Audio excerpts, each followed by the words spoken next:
Don't just live for tomorrow, or just live in yesterday. Just be glad for all you have that's in today. Hey everyone, Connie here, and welcome to our first video of a very Satoshi Kon holiday, our 2020 holiday special. So, we are starting this holiday special off with Roujin Z. Now, I know very little about this film, but what I do know is that Satoshi Kon did not direct this film. So it's kind of, I guess you could maybe say, a little bit of a cheat to put on this list. But he did still work on it. He was an animator for the film. And from what I have read, I don't know how true this is, but from what I have read, this would actually inspire a lot of his films going forward, a lot of the films he actually directed. The actual director of this film, let me see if I get the name right, he is Hiroyuki Kitakubo, I believe it is, who worked on other animes such as one of the Gundams around that time, but also Golden Boy, which I've never seen. I don't really know much of anything about. But anime around that time, basically. But yeah, this film I know is sci-fi based, but I really know nothing else about it. I don't know anything about the story. I don't know anything about the characters. And that's because I had never heard of this film prior to preparing for this series of videos. See, when I decided I wanted to do the Satoshi Kon holiday for this holiday special, I basically had to find movies that I have not seen from him. Because Satoshi Kon, while a legendary name, has not done a lot, all things considered. I didn't want to do OVAs. I didn't want to do anything like that. So it was down to movies, and I basically just had to figure out, okay, what am I going to do? Um, and most of them were like pretty easy to figure out. Like obviously I'm going to do Millennium Actress. Obviously I'm going to do Paprika. Those are two of the big ones he's done that I have not seen. Um, but I had to figure out another one outside of those, and then of course, on Christmas Day, I'll be doing the Tokyo Godfathers review. But there's also one other thing I needed. I needed something else, a fourth option still. So at this point, it really came down to, since I wanted to do specifically a movie, it really came down to, did I want to do something that was like something for Satoshi Kon as a writer slash director or animator, and did I want it to be like live action even? Because apparently his first film, World Apartment Horror, is live action, from what I've gathered. Um, and again, I didn't want to do OVAs, I wanted to do actual movies. So it basically came down to very few. It came down to this. It came down to Hashire Mayos, and it came down to an anthology film called Memories. It was pretty much those three. I didn't want to do the anthology, so I just kind of decided, let's just go with his oldest animated film, which again, he was only an animator on, but still. Again, because I believe World Apartment Horror, from what I've seen, is live action. Um, but yeah, so I know pretty much nothing about this, and it's going to be interesting to see. Now, obviously, since he was only an animator, we're only going to see his style really shine through in that factor, I assume. Now, he's worked with Kitakubo, or whatever the name was again, on a couple other things. Um, What was the other one specifically? The JoJo's Bizarre Adventure OVA from 1993.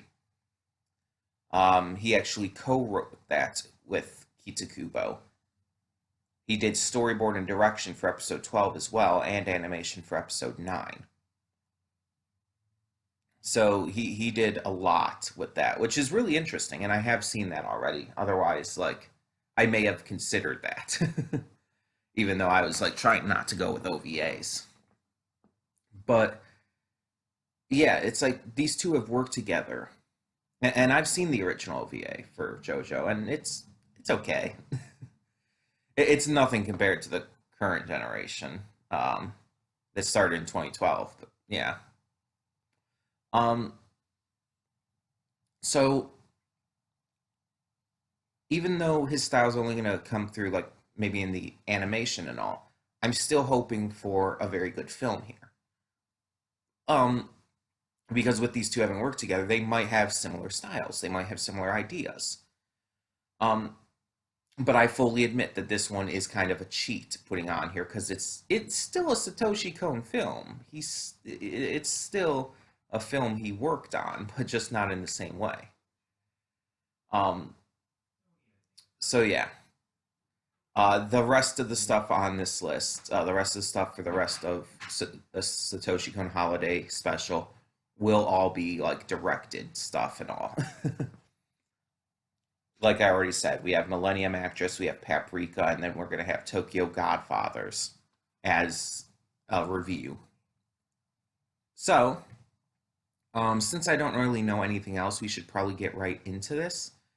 Um, so yeah. When the screen fades black, pause this redirect and go to the description below. Follow the link to the reaction, and after you watch it, come back here to the redirect and resume play. Because after it fades to black, then fades back in, everything from that point forward will be my afterthoughts, and will contain spoilers to the movie. So, that being said, thank you so much for tuning in, and I will see you at the reaction. Okay, and we are back, and we'll begin with spoilers in 3, 2, 1, now. So before anything, I want to get to something I've seen here based on the reception of this film. So this won a film award, a Mainichi Film Award for animation in '91. Um, and then there were some reviews from some Western critics as well. Stephen Holden of the New York Times called it an amusing futuristic morality tale, and that it takes sharp digs at yuppie medical students who welcome a device that will enable them to discard their aging parents and concentrate on their careers. I didn't really get that from it, that last part there, but um, we also have Roger Ebert, the legendary Roger Ebert, who actually reviewed this in the Chicago Sun-Times. He said, "I cannot imagine this story being told in a conventional movie. Not only would the machine be impossibly expensive and complex to create with special effects, but the social criticism would be immediately blue penciled by Hollywood executives." Um, so yeah. um, Now let's get to my thoughts. This was exceptionally engaging. This film, like, I didn't expect much from it going in. Honestly, because this was kind of the cheating option for this very Satoshi Kon holiday special. Um, and it's something, like I said, I have never heard of prior to looking up the movies for getting this special done. So with all that in mind, I didn't think much of this going in. I didn't think I was going to like be super engaged, especially since I'm not a huge sci-fi fan. Like there's certain sci-fi stuff I like, but it's just like in general, I'm not huge into the genre as much as some other people are. I like more like high fantasy and whatnot on a standard basis. um, but despite going in with those kind of reservations, and I didn't think I would hate it or anything. I just didn't think it would be as much my cup of tea as other movies I've watched, whether on the channel or not. Um, but yeah, this was, like I said, exceptionally engaging. I was hooked the almost the entire time. There's a little bit of a slog at the beginning, just getting into things, but even then, it was so minor. It was such a minor like slow point. Like it just didn't even bother me at all. Um, the characters were likable. Like Haru was a great main character. She was really fun, had a great compass for morality, um, and you could see how much she really cared. Terada was fantastic. I really like Terada. Um, just the way, like at early on, you think he's a bad guy, but then you start to see as it goes on, progressively more and more, that he's actually genuinely just trying to help. And by the end, he's actually like it's like full on. He's a good guy. He genuinely wants to help.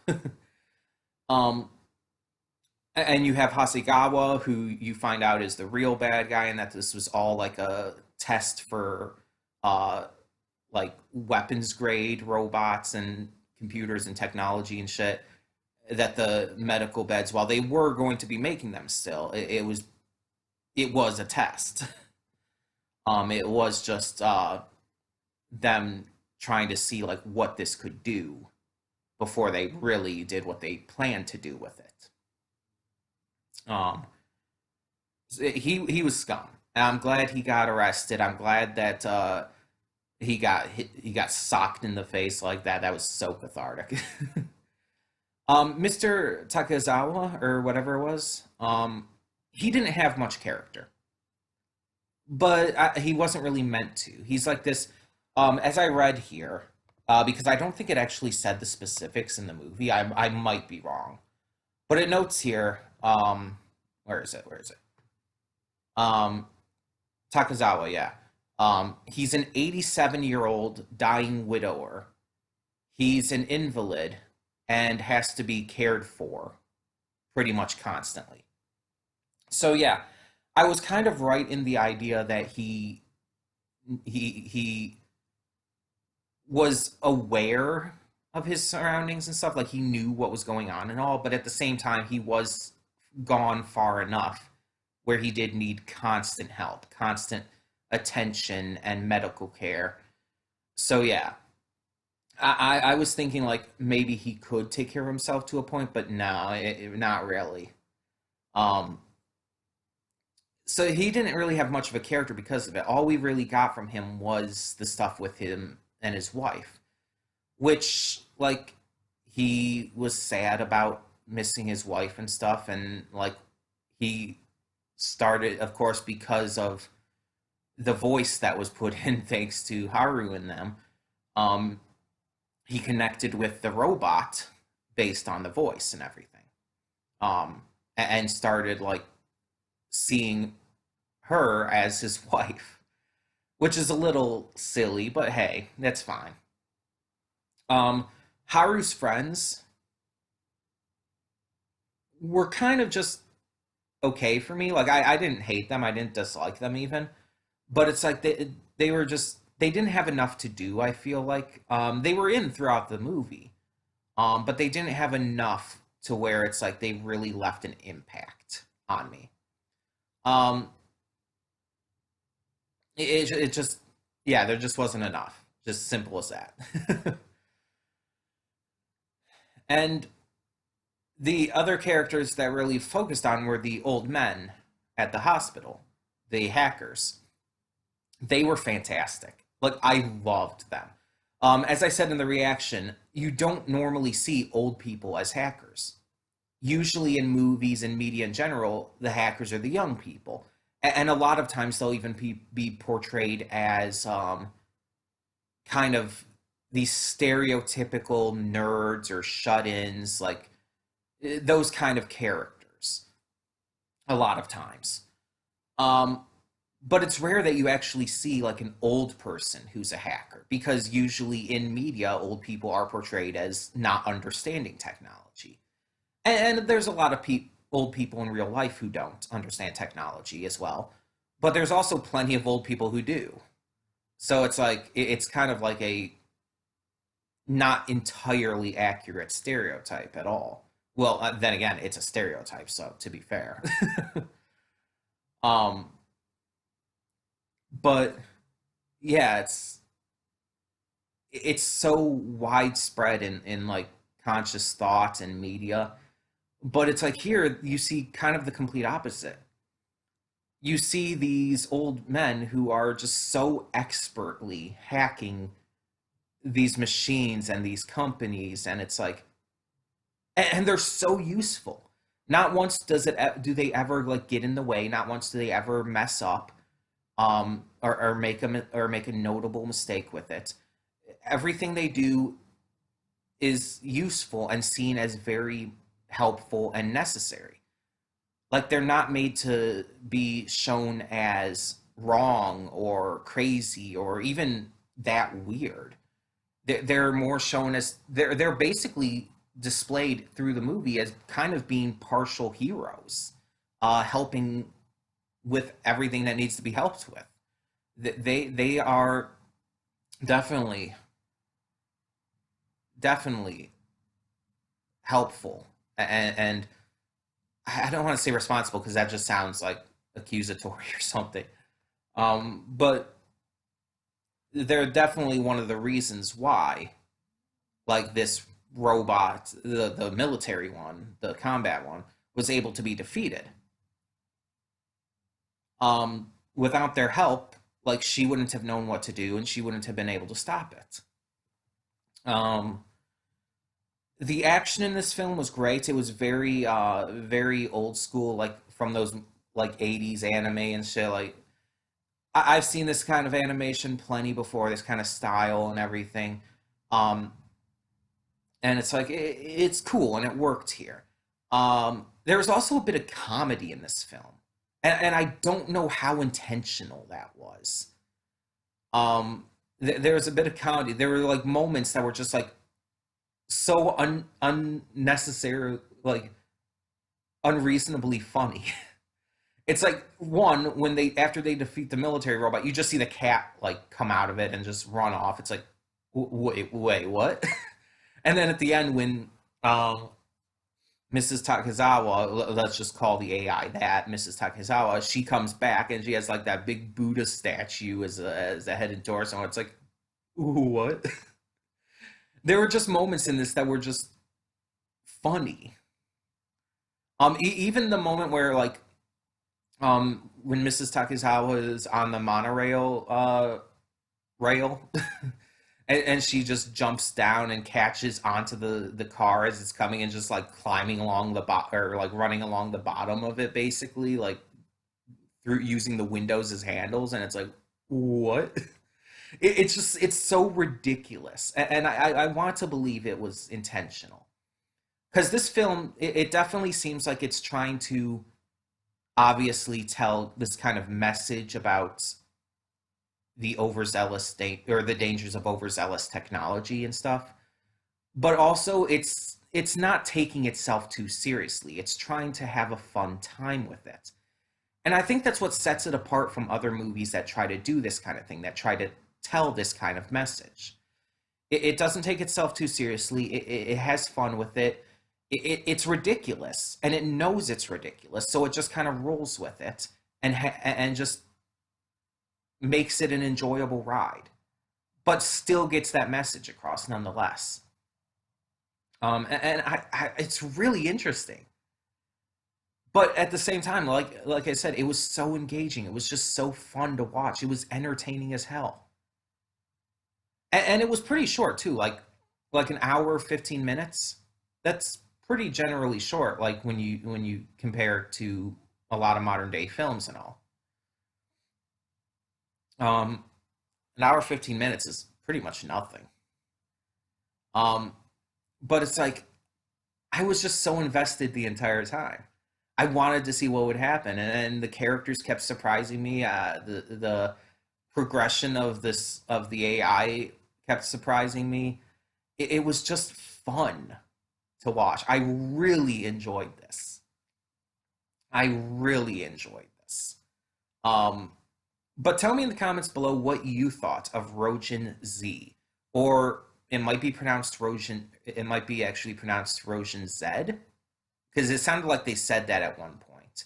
It sounded like when they were talking about the number of the machine and everything. I think they said Z instead of Z, but I think that's just a cultural thing. Because in other countries they say Z instead of Z, right? Either way, tell me what you thought. I'm gonna still say Roujin Z. Tell me what you thought of Roujin Z in the comments below. And yeah, next week we will be moving on to our next Satoshi Kon holiday special reaction, which will be Millennium Actress. So I'm excited for that. That's a big one. Well, all of Satoshi Kon's directorial films are huge, to be completely honest. Um, but we'll see how it goes. We'll see how it goes. Either way, yeah, tell me your thoughts and thank you so much for tuning in. For now, I'm Connie and I'm signing off. See you all next time and have a happy holidays.